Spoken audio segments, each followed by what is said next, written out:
मेरे राघव जी राम हैं, राघव राम हैं, राजा राम हैं। पर सत्य कहूँ, मेरे राघव राम को मर्यादा पुरुषोत्तम बनाने का कार्य तो मेरी माँ कैकेयी ने किया है। और वो चीज ये 14 वर्ष की कथा लेकर आती है। अगर ये 14 वर्ष ना होते तो हम क्या जानते कि राम जी को शबरी के बेर भी अच्छे लग जाते हैं। हम क्या जानते कि राम जी केवट के लिए 3 घंटे एक पांव पे खड़े भी हो सकते हैं। हमें क्या पता होता कि राम जी गिद्ध को भी गोद में उठाकर रो सकते हैं। हम क्या जानते कि कोल की रात को भी प्रभु हृदय से लगा सकते हैं।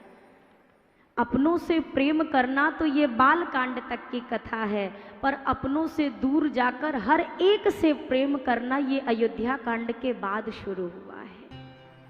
श्री अयोध्या कांड की कथा संघर्ष की कथा है।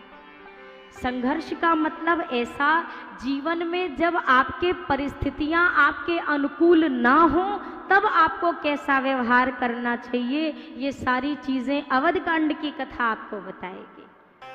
राघव जी विवाह करके चले आए। अब एक दिन पूरी सभा लगी हुई है, दशरथ जी विराजमान हैं। दशरथ जी सभा के मध्य में ही दर्पण मंगा करके अपने मुख का अवलोकन कर रहे हैं। अपना मुखार बिंद देखा। इस प्रकार वर्णन किया गोस्वामी जी ने। एक समय सब सहित समाजा, एक समय सब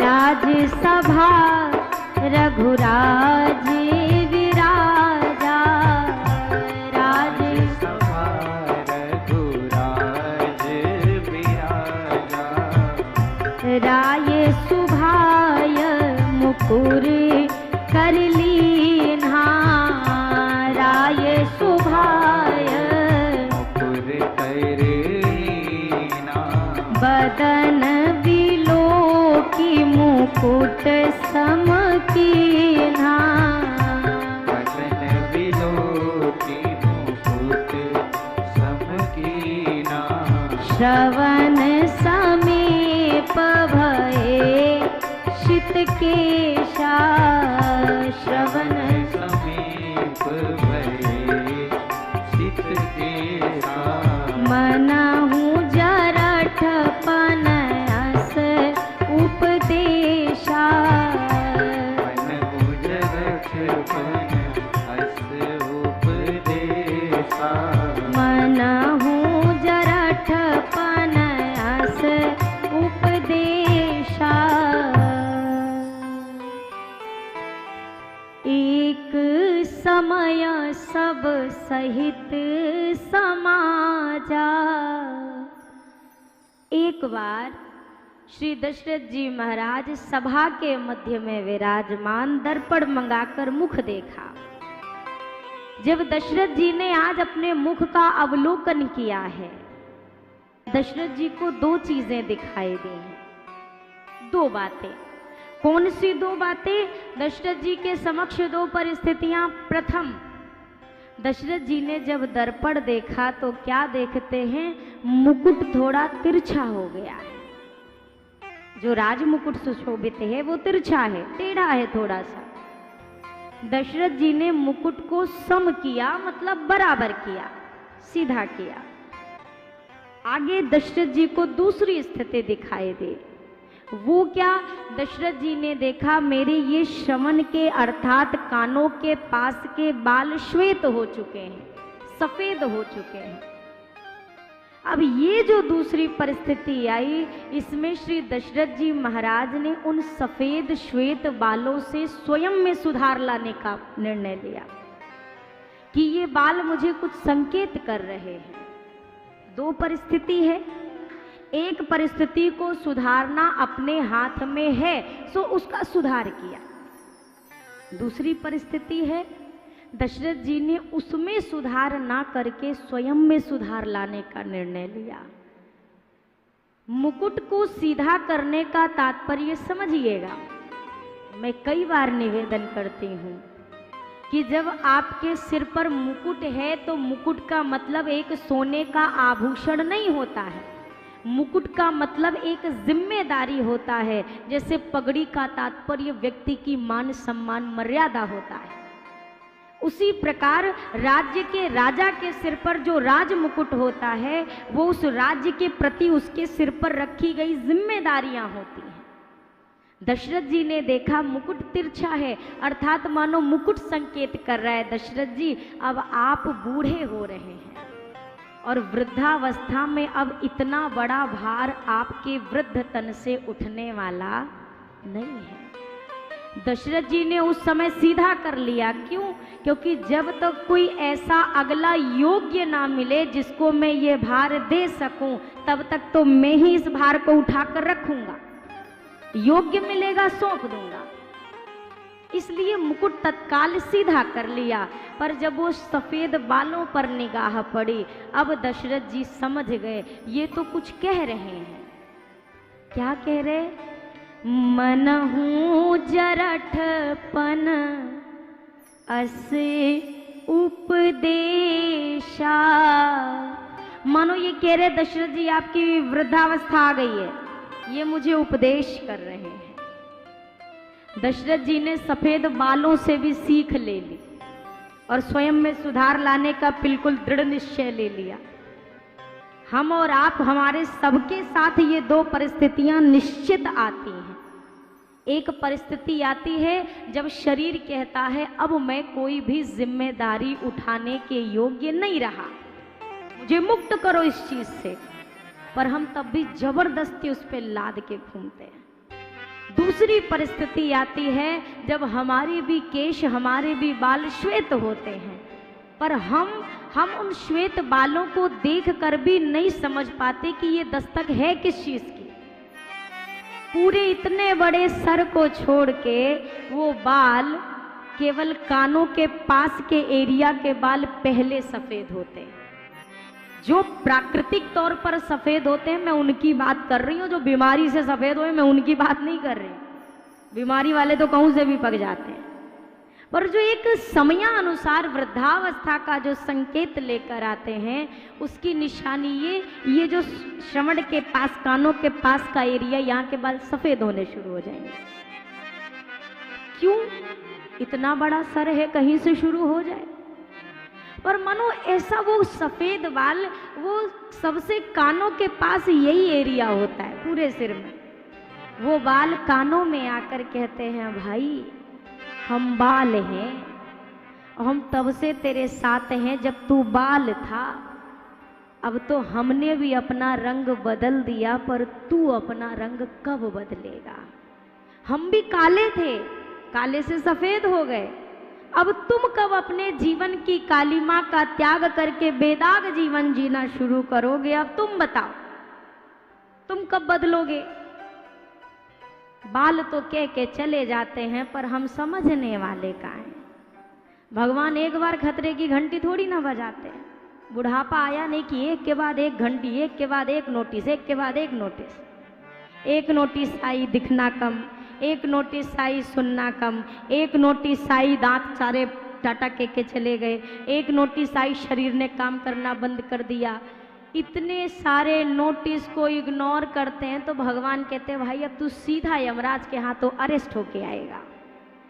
इतनी तो नोटिस भेजी, इतने के बाद भी जो मनुष्य ना समझे।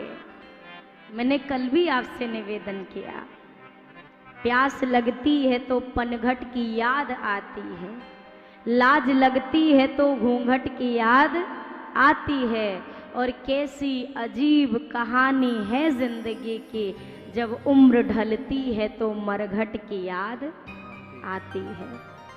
आखिरी समय में जब सारा चीज बिगड़ के समाप्त, एक बात बताइए, आप बढ़िया एक बहुत अच्छी गाड़ी खरीदो, 20 लाख की गाड़ी, सस्ती ना है, 20 लाख की गाड़ी, गाड़ी के पहिए नए हैं, स्टीयरिंग नहीं है, ब्रेक ठीक है, लाइट ठीक है, जितनी भी चीजें, जितने पुर्जे होते हैं सब एकदम A1 नया है, पर गाड़ी का बस इंजन खराब हो जाए, गाड़ी चलेगी? हैं? अच्छा ठीक है, तो ऐसा करते इंजन नया लगा देते हैं।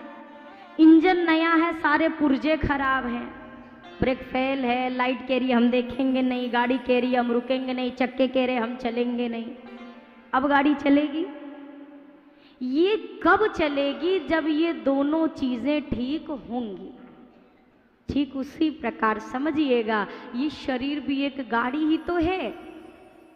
इस गाड़ी का इंजन और पुर्जे ये भी दो ही चीज हैं। मन इसका इंजन है, ये जो जितनी चीजें चल रही हैं ये इसके पुर्जे हैं। जब तक ये सारे पुर्जे ठीक हैं तब तक मन रूपी इंजन कहता है ना ना हम तो कथा सुनने ना जाएंगे, फालतू काम है।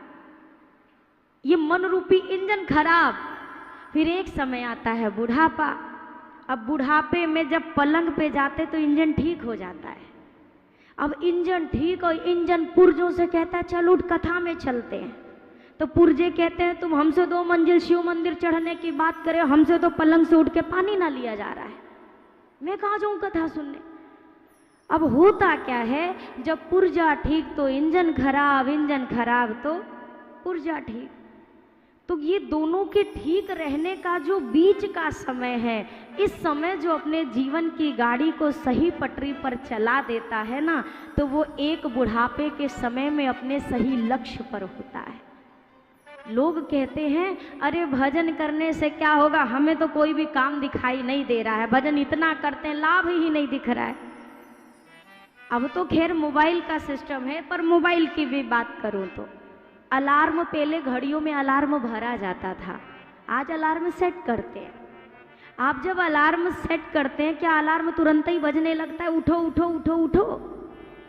वो तुरंत नहीं बजता, पर हाँ आपने जिस समय के लिए वो अलार्म भरा है उस समय में आपको अलार्म बज के जगा देता है और आपके कार्य को पूर्ण कराता है।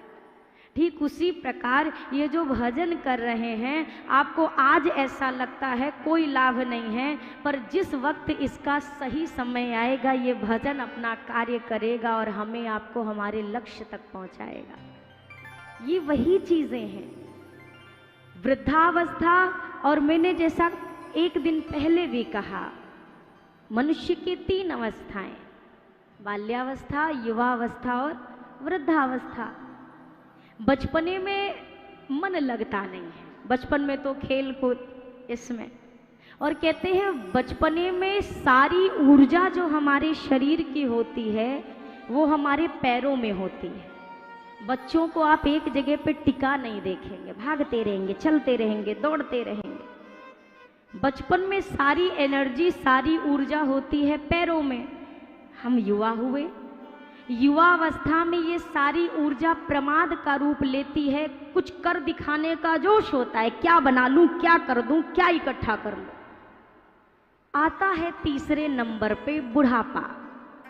संत कहते हैं कि भैया बुढ़ापे में जो मनुष्य की सारी ऊर्जा है ये मनुष्य की वाणी पर आकर केंद्रित होती है, यानी कि हमारी जुबान पर ऊर्जा सारी केंद्रित होती है।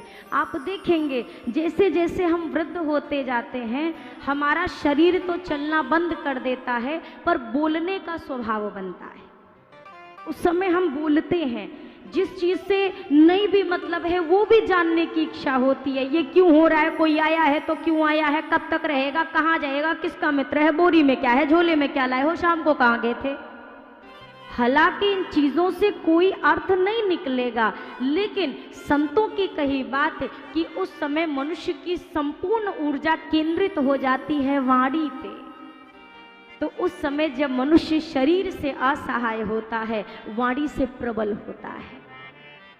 और सबसे बड़ी बात, जैसे अक्सर जब पेपर होता है ना, 3 घंटे का एग्जाम चलता है, अब तो खैर 2.5 कर दिया, राम जाने कितना कम करेंगे, और 3 घंटे के पेपर होते थे। 3 घंटे के पेपर में आपने भी, जिसने भी पेपर दिया हो, मैं अपना निज अनुभव कह रही हूँ, जो पहला घंटा होता है, पहले घंटे में वो राइटिंग बना बना के लिखी जाती है।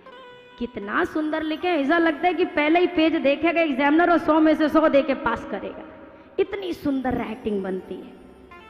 अब शुरू होता है दूसरा घंटा। दूसरे घंटे में क्या होता है, फिर हम सेलेक्ट करते हैं कौन ज़्यादा नंबर के क्वेश्चन है, कौन से कम नंबर वाले। इससे क्या होगा, ज़्यादा वाला पहले कर लो, 2 छूट भी गए तो हमारे नंबर बराबर हो जाएंगे। अब ये हमने सेलेक्ट कर लिया, शुरू भया तीसरा घंटा। अब भाई तीसरे घंटे में कलम चलती नहीं है, दौड़ती है। राइटिंग की कोक है, जो लिखा अपने कोई 2 मिनट बाद समझ में नहीं आता है, वो भागती है, कलम ऐसी भागती है। फिर तो जो प्रश्न सामने आ जाए उसी का उत्तर लिखो, भले वो चौथे का हो तो 5वें में लिख रहे हैं। और फिर एक बजती है वार्निंग बेल। ये बुढ़ापा वही वार्निंग बेल है। जो लोग कहते हैं ना कि सारी चीजें आखिरी में, अक्सर हम क्या करते हैं, कुछ क्वेश्चंस छोड़ भी देते हैं। कब करेंगे? जो समय बचेगा आखिरी में उसमें कर लेंगे। ये जो वार्निंग बेल बजती है और लिखते रहते एग्जामिनर रहता है, कॉपी छीनता है, 1 मिनट सर, 1 मिनट। तो टीचर भी कहते हैं 3 घंटा से ना लिखा, आपका पूरा पास ही कर लोगे, इधर दो।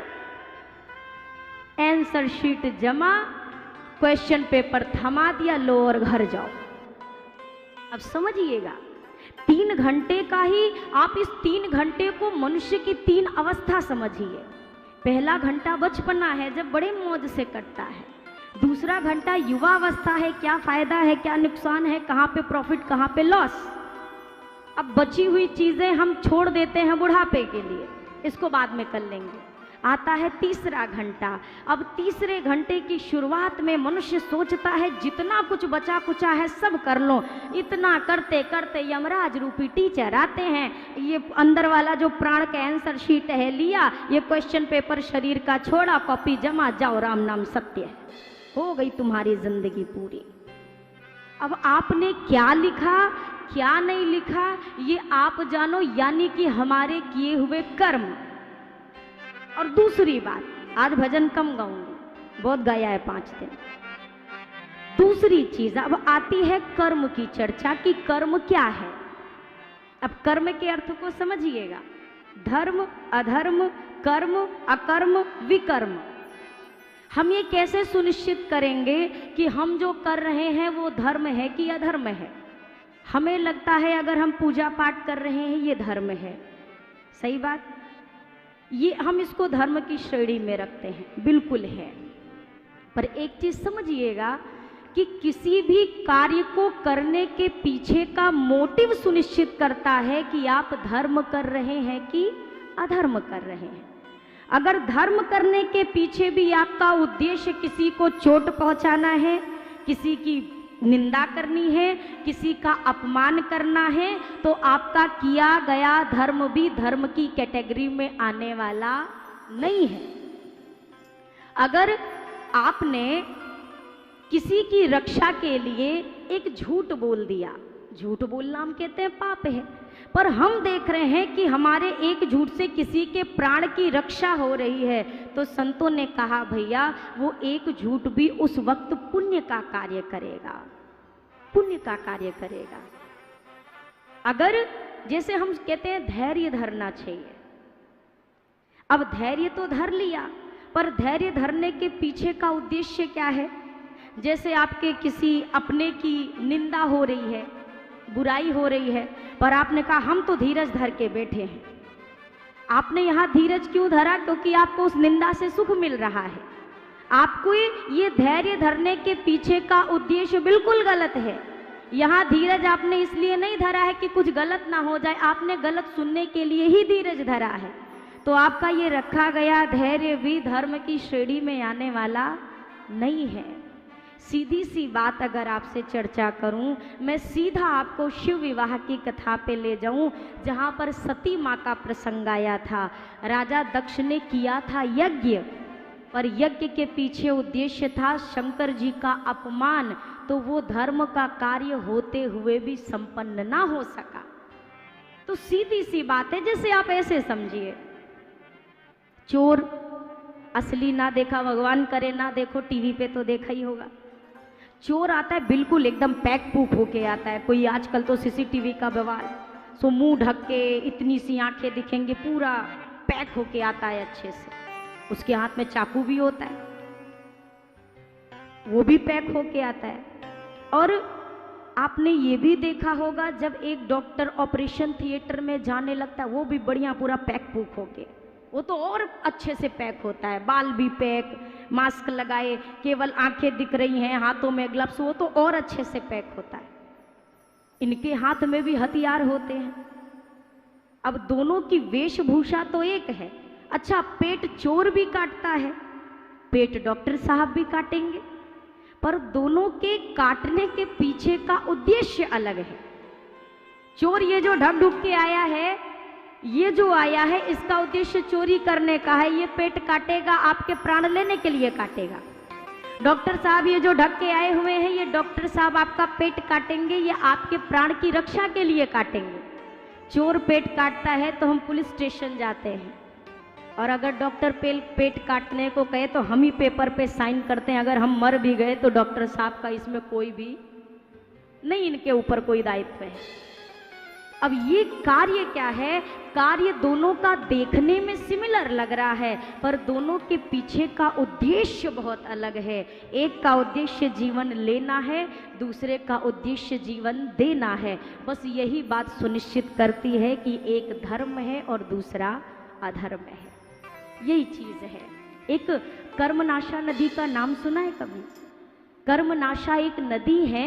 कहते हैं कि व्यक्ति अगर कर्मनाशा नदी के जल का स्पर्श भी कर ले, छू भी ले, तो व्यक्ति के किए गए सारे अच्छे कर्म पुण्य नष्ट हो जाते हैं। इसीलिए उनका नाम ही है कर्मनाशा।